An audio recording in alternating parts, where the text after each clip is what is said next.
CAG जो report देइछंती ताहा ओडिशावासी को आखि से खोली देइछंती। जो पूर्व सरकार जो निष्पत्ति नहीं गोटा भोट बैंक राजनीति करने कालिया ना रे गोटा दुर्नीति गोटा पेड़ी गोटा खोली देले एटा सीएजी आज खोली देइछंती। तेणुक ये जो कालियार जो दुर्नीति है तृणमूल स्तर आम एनक्वारी करवा दरकार। एनक्वारी सहित जो मैंने जड़ित से दृढ़ कार्यानुष्ठान नहीं जेल भर्ती करवा दरकार। कालिया योजना रे सीएजी नकली चाषी ता छड़ा बहुत टंका लोक मान को दि जाइए किंतु से माने चाषी नुहति बोली धरा पड़ा पर ताकू नहीं गोटे चर्चा जोर धरी जे केउ माने कालिया योजना पाइबा उपयुक्त थिले से कहीं मिललानी आ जो माने पाई से माने उपयुक्त नथिले बोली जहाँ सीएजी रिपोर्ट रे कहउछंती। तबे आमे देखिबा जत आपनकर गोटे बर्तमान रिपोर्ट आसिला जो कालिया योजना रे जो माने प्रकृत हिताधिकारी पाई नांती बोली गोटे चर्चा बा सीएजी धरिछंती। आपण कोन भाबुछंती? निश्चित भाव में कालिया योजना रे कालिया ही भरोसा जहाँ आगुरी आम आपण मान चैनल माध्यम कही सीएजी काली धरी 12 लाख 12.5 लाख अयोग्य हिताधिकारी कालिया योजना नहीं 700-800 कोटी टंकार। निश्चित भाव तल स्तर उपर स्तर पर्यंत जो मैंने रिपोर्ट देले केमिति देले आकु जदि सर्वे करा जाए वास्तव में जो मैंने कालिया योजना नहीं से माने चाष करिसेंती ना नहीं तकर आगे जमी अच्छी ना नहीं से तो मत सन्देह आकु सर्वे करा जाऊ तल स्तर उपर स्तर पर्यंत ये जना पड़ जे कालिया योजना रे जो चाषी माने पाइछंती से माने चाषी नहीं। जहाँ मो पाखे तथ्य अच्छी जो मानकर गाड़ी अच्छी घोड़ा अच्छी व्यवसाय करुँच सी के बिल देखी ना से माने चाषी हिसाब से कालिया योजना रे पैसा पाई। तेणु ये जो सीएजी रिपोर्ट बाहरी आकु तल स्तर उपर स्तर पर्यंत सर्वे करा जाई जो माने अयोग्य हिताधिकारी पाई से ये पैसा वसूल करिवार अछि। कारण ये पैसा आम मानक टिकस पैसा आम टिकस देलु जे चाषी मानकर उन्नति हम आम अभिवृद्धि हम आम राज्यर उन्नति हम किंतु वास्तव चित्र रे सेया हैला नहीं।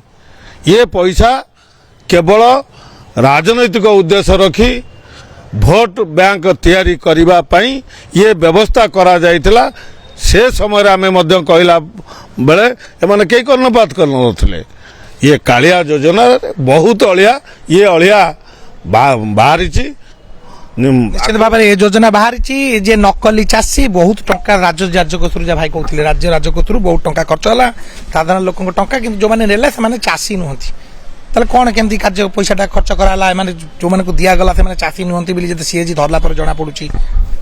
भोट पूर्व विभिन्न योजना करा जाए ठीक वर्षक पूर्व 6 मास पूर्व गोटे योजना सरकार करती से योजनाटा केवल किसी भोट पर करती एमती एक योजना होता 2019 मसीहा मार्च मसरे 2020 भोट को आखि आगे रखी कौन कले ना आम कालिया योजना रे चाषी मान को उन्नति करूँ चाषर हेले उन्नति सकल उन्नति ये हूँ स्लोगान। यही व्यवस्था भितर सी आसिले से कहले पैक्स आपनकर ग्रामांचल सोसाइटी मानकर चाषी मान डाटा नहीं 31 लाख चाषी निर्धारण कले से 3टा फेज टंका देवे बा 2टा फेज टंका देवे। प्रथम कहले 4 थर देवु तापर कहले 20,000 दे पारिबुनु आमे 2,000 लेखा देवु एमती करिकरी ततबे 2 थर देले गोटे थरे नुआ खाइरे देले थरे अक्षय तृतीया रे देले। ये आगे 2070 वर्ष भितर जमा 31 लाख चाषी आइडेंटिफाई होते केमिति 2 वर्ष भितर से 65 लाख हो गला। आज दिन में जो सीएजी रिपोर्ट देचे जे 12,74,000 चाषी 780 कोटी टंका नहीं जाइछंती ये पैसा दबापाई कौन कौन व्यवस्था है या चिन्हट किए कला या गोटे कंप्यूटर फार्म को दिगला 2टी कंप्यूटर फार्म आपको नहीं गले आम चाषी मैंने जो मैंने ऑनलाइन अप्लाई करवा से मानक आम चिन्हट करूँ से चिन्हट को लक्ष्य रखी ये आज्ञा योजना तैयारी करते भोट रूपांतरित करने चाषी मान ना लोक पैसा दे भोट किणवाई योजना करी योजना रे आज की आप जिते थर भोट होची आप देखिए ये भोट पूर्व गोटे कौन एक योजना तैयारी हो पूर्व भोट रे पिठा या भोट रे आसला कालिया ए कालिया योजना पर सी कहला कि हम किसान योजना रे दबु एबे आपनकर नुआ योजना सुभद्रा योजना ये सब को केवल भोट उद्देश्य रखी आपण देखंतो कालिया योजना रे सीएजी धरला पर किछि 780 कोटी टंका नकली चाषी नहीं गले ଆପଣ କ'ଣ ଚିନ୍ତାଧାରା କ'ଣ ରହୁଛି? ନାଇଁ ନାଇଁ, ଏ ନକଲି ଚାଷୀ 780 କୋଟି ଟଙ୍କା ଦେଲେ ଏ ସମ୍ପୂର୍ଣ୍ଣ ସତ୍ୟ ନୁହେଁ। କିଛି ଭେକ୍ ଚାଷୀ ନେଇଥିବେ, ମିଛ କଥା ନାହିଁ। ପ୍ରତ୍ୟେକ ଯୋଜନାରେ ଦେଖନ୍ତୁ, ପ୍ରତ୍ୟେକ ଯୋଜନାରେ କିଛି ଅଯୋଗ୍ୟ ଲୋକ, ଅଯୋଗ୍ୟ ହିତାଧିକାରୀ ଯୋଜନାକୁ ହଡପ କରୁଛନ୍ତି। ଯଥା ଆପଣ ଯଦି ଦେଖିବେ, ମୁଁ ଏକ୍ଜାମ୍ପଲ ଦେଇ କହିବି, ଆପଣ ଦେଖିବେ ଯେଉଁ ଭିନ୍ନକ୍ଷମ ଯାହାର ନାହିଁ, 20% ନାହିଁ, 30% ନାହିଁ, ହାତ ଭାଙ୍ଗିଲା, ସେ 60% କରି ଚାକିରି କରୁଛି, ଅନ୍ତୋଦୟ ଅନ୍ନପୂର୍ଣ୍ଣା ଯୋଜନାରେ ଅନ୍ତର୍ଭୁକ୍ତ ହେଉଛି। 60 ବର୍ଷ ହେଇନି, 54-55 ବର୍ଷ ଲୋକ ବାର୍ଦ୍ଧକ୍ୟ ଭତ୍ତା ଦିଆହେଉଛି। ସମସ୍ତଙ୍କୁ ବାଛି କାଢ଼ି ଦିଆଯାଉ, ପ୍ରକୃତ ଚାଷୀକି ଦିଆଯାଉ, ମାନେ ନାହିଁ, ଭଲ କଥା। ଧରାଯାଉ, ପ୍ରମାଣ ସହ ଧରାଯାଉ। ବେକାର ତ ମାନେ ଆମର ଓଡ଼ିଶାରେ ଚାକିରି ବାକି ତ ବିଶେଷ କିଛି ନାହିଁ, ଇଣ୍ଡଷ୍ଟ୍ରି ନାହିଁ, ଇଣ୍ଡଷ୍ଟ୍ରି ପଳେଇ ଯାଉଛି। ସରକାରୀ ଚାକିରିକି ଆମେ ଦେବା, ପୂର୍ଣ୍ଣମାତ୍ରା ଦେବାନି। ତେଣୁ ସିଏଜି ଯେଉଁଟା କହିଛନ୍ତି ତା ଦେହରେ ସତ୍ୟତା 100% ନାହିଁ, ଅଛି ସତ୍ୟତା କିଛି ପୁଣି ଅଛି। ପ୍ରମାଣ ସ୍ୱରୂପ ତାକୁ କାଟନ୍ତୁ। ଆଉ ଅନ୍ୟାନ୍ୟ ଯୋଜନା ଆଗକୁ ଯାହା ହେବ, ଅତୀତରେ ଯାହା ହେଇଛି, ଯେଉଁମାନେ ହିତାଧିକାରୀ ନୁହନ୍ତି, ଅଯୋଗ୍ୟ ହିତାଧିକାରୀ, ତାକୁ କାଢ଼ି ଦିଅନ୍ତୁ, ଭଲ କଥା।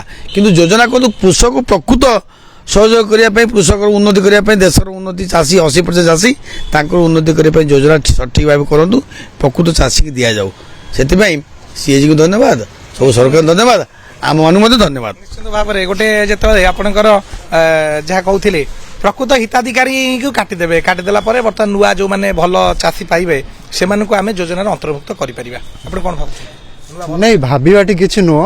ସିଏଜି ଯେଉଁ ରିପୋର୍ଟ ଦେଇଛନ୍ତି ତାହା ଓଡ଼ିଶାବାସୀଙ୍କ ଆଖି ସେ ଖୋଲି ଦେଇଛନ୍ତି। ଯେଉଁ ପୂର୍ବ ସରକାର ଯେଉଁ ନିଷ୍ପତ୍ତି ନେଇଥିଲେ ଗୋଟା ଭୋଟ ବ୍ୟାଙ୍କ ରାଜନୀତି କରିବା ପାଇଁ କାଳିଆ ନାଁରେ ଗୋଟା ଦୁର୍ନୀତି ଗୋଟା ପେଡ଼ି ଗୋଟା ଖୋଲିଦେଲେ, ଏଇଟା ସିଏଜି ଆଜି ଖୋଲି ଦେଇଛନ୍ତି। ତେଣୁକରି ଇଏ ଯେଉଁ କାଳିଆର ଯେଉଁ ଦୁର୍ନୀତି ହେଇଛି ତାକୁ ତୃଣମୂଳ ସ୍ତରରୁ ଆମେ ଏନକ୍ୱାରି କରିବା ଦରକାର। ଏନକ୍ୱାରି ସହିତ ଯେଉଁମାନେ ଏଥିରେ ଜଡ଼ିତ ସେମାନଙ୍କୁ ଏଥିରେ ଦୃଢ଼ କାର୍ଯ୍ୟାନୁଷ୍ଠାନ ନେଇକି ଜେଲ୍ ଭର୍ତ୍ତି କରିବା ଦରକାର। ଓଡ଼ିଶାର ଜନତା ଜାଣନ୍ତୁ ଯେ ସେମାନଙ୍କର ଯେଉଁ ପୂର୍ବ ସରକାର ସେମାନଙ୍କ ନାଁ ନେଇ ଯାହା ଯେମିତି ଦୁର୍ନୀତି କରିଛନ୍ତି ସେଟା ପର୍ଦ୍ଦାଫାଶ ହଉ, ଆଉ ଲୋକଙ୍କ ଆଗକୁ ସତ୍ୟ ଆସୁ। ଲୋକଙ୍କ ଆଗକୁ ସତ୍ୟ ଆସୁ। ଟଙ୍କା କେମିତି କ'ଣ ଆଉ ତ ଫେରି ପାଇବେ ନାହିଁ ଯେଉଁମାନେ ନେଲେ ଖର୍ଚ୍ଚ କରି? ନାଇଁ, ଯେଉଁମାନେ ନେଲେ ଟଙ୍କା ଫେରି ପାଇବେନି ଆଜ୍ଞା। ଗୋଟା ଡିଜିଟାଲାଇଜେସନ ହେଇଛି ପୁରା, ସମସ୍ତଙ୍କର ବ୍ୟାଙ୍କରେ ଆକାଉଣ୍ଟରେ ଅଛି, ସମସ୍ତଙ୍କ ଆପଣଙ୍କ ଆକାଉଣ୍ଟ ଯଦି ଭୁଲରେ ଟଙ୍କା ପଳେଇ ଯାଉଛି, ଟଙ୍କା ଫେରି ପାଉଛନ୍ତି, ଟଙ୍କା ଫେରେଇ ନେଉଛନ୍ତି। କାହିଁକି ସେ ଡିଜିଟାଲାଇଜେସନ କରିଛନ୍ତି? ଯଦି ସେ ଡିଜିଟାଲାଇଜେସନରେ ଯଦି ଟଙ୍କା ତାଙ୍କ ଆକାଉଣ୍ଟରେ ଅଛି, ତାହେଲେ ଏ ବ୍ୟାଙ୍କ ନଥିଲେ କୋଉ ବ୍ୟାଙ୍କରେ ଥିବ? କୋଉଠି ନା କୋଉଠି ସେ ଟଙ୍କା ଅଛି। ସାଧାରଣ ଲୋକଙ୍କର ପଇସା, ଏ ରାଜସ୍ୱ, ଇଏ ସମସ୍ତଙ୍କ ଝାଳବୁଆ ଟିକସ, ଇଏ ଟିକସକୁ ଯିଏ ହାତେଇ ନେଇଛନ୍ତି, ଏଇ ଯୋଜନା ମାଧ୍ୟମରେ ଯେଉଁମାନେ ହାତେଇ ନେଇଛନ୍ତି ସେମାନଙ୍କ ଠାରୁ ଆଦାୟ ହେବା ଦରକାର। ଦ୍ୱିତୀୟ କଥା ହେଉଛି ଯେଉଁମାନେ ୟାକୁ କରେଇଛନ୍ତି, ମୁଁ ଆପଣଙ୍କୁ ଆଜି କହିଦେବି, ଅରୁଣ ସାହୁ ଏ ଯୋଜନା ଆରମ୍ଭ କରିଥିଲେ, କୃଷି ମନ୍ତ୍ରୀ ଥିଲେ। ସେ କ'ଣ କାଳିଆ ଯୋଜନା, ସେ ତାଙ୍କୁ ପଚରାଯିବ କାଳିଆର ଫୁଲ୍ ଫର୍ମ କ'ଣ? ନା, ସିଏ ଯେଉଁ କରିଥିଲେ ଆପଣଙ୍କ କାଳିଆର ଫୁଲ୍ ଫର୍ମ ହେଉଛି କୃଷକ assistance for livelihood and income augmentation. ଏଇ ଜିନିଷ ଆଜି ତାଙ୍କ ଡିପାର୍ଟମେଣ୍ଟର, ତାଙ୍କ ବିଧାୟକ ମନ୍ତ୍ରୀ କାହାକୁ ପଚାରିଲେ, ଇଭିନ୍ ନବୀନ ପଟ୍ଟନାୟକ ପଚାରିଲେ ସେ ଠିକ୍ ଢଙ୍ଗରେ କହିପାରିବେ ନାହିଁ। କିନ୍ତୁ ଯେଉଁମାନେ ଯୋଜନାରେ ହିତାଧିକାରୀ ହେଇଛନ୍ତି ସେମାନେ ଆଜ୍ଞା କାଳିଆ ଯୋଜନା କ'ଣ ଆମେ କାଳିଆ ଯୋଜନାରେ ଟଙ୍କା ପାଇବୁ। ଟଙ୍କା କେମିତି ପାଇବୁ? ନା ଆମ ଟଙ୍କା ଆସିଗଲା। ଯେଉଁଦିନ ଆଜ୍ଞା ଟଙ୍କା, କାଳିଆ ଟଙ୍କା ଆସେ, ତା ପରଦିନ ମଦ ଦୋକାନରେ ଭିଡ଼ ହୁଏ, ଇଏ ତା ପରଦିନ ମଦ ବିକ୍ରି ବେଶୀ ବଢ଼େ। ଏ ଯେଉଁ ଯୋଜନା ହେଇଛି ଇଏ ଚାଷୀମାନଙ୍କ ପାଇଁ ନୁହଁ, କେବଳ ଭୋଟ ବ୍ୟାଙ୍କ କରିବା ପାଇଁ କରାହେଇଥିଲା।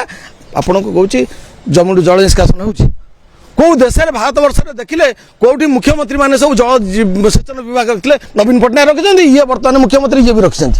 ତେଣୁ ଯେଉଁମାନେ ଯେଉଁ କାଳିଆ ଯୋଜନାରେ ସିଏଜି ଧରିବା ପରେ ଯେଉଁ ପ୍ରତିକ୍ରିୟା ପ୍ରକାଶ ପାଉଛି, ଯେହେତୁ ସାଧାରଣ ଲୋକଙ୍କର ପଇସା ତାକୁ ଯେଉଁମାନେ ନକଲି ଚାଷୀ ହାତେଇଛନ୍ତି ସେମାନଙ୍କ ଟଙ୍କା ଆଦାୟ କରାଯିବାର ବ୍ୟବସ୍ଥା କରାଯିବା ଦରକାର। କିନ୍ତୁ କିଭଳି ଭାବେ ତା ଉପରେ ପଦକ୍ଷେପ ନିଆଯିବ ତାହା ନିଶ୍ଚିତ ଭାବେ ସରକାର ନିଷ୍ପତ୍ତି କରିବେ। କେନ୍ଦ୍ରାପଡ଼ାରୁ କ୍ୟାମେରା ପର୍ସନ ରାଜେନ୍ଦ୍ର ପରିଡ଼ାଙ୍କ ସହ ସନ୍ତୋଷ ପଣ୍ଡା, କନକ ନ୍ୟୁଜ୍।